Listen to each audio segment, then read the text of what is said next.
Never fellow Kenyan. Kwa dhimbele nyakora mgajuang duol maochung'ne ndiko obila pachoka ochako dawo dho jogo mantiere kod gombo mar bedo jalup ogai mar obila pachoka. Chenro mabiro dayo dho ji 12 manopuodhi kod duolno kama oting'o jalup ogai makojola Abdalla Komesha, Dan Kanuchieng, Nyale Munga to kod Kipno Lang'ate kind mamoko.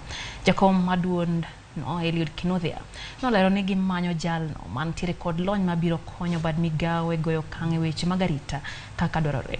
Lemono nodong' thuolo tok Edward Mbugwa derutaya chakre higa kata chak higani bang' nyono higni 63.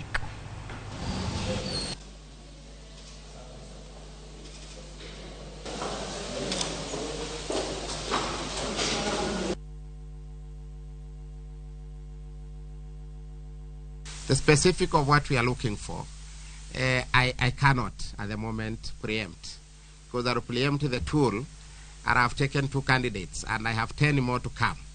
You may pass by there and whisper, and then you will mess the integrity of the process. So the really things we are looking for competences and suitability that can enable and convince us and convince His Excellency the President that you can command a service of 75,000 people, including very huge heavy capital equipment. So really the details of that, leave it to the end of the day. But we are looking for a person suitable.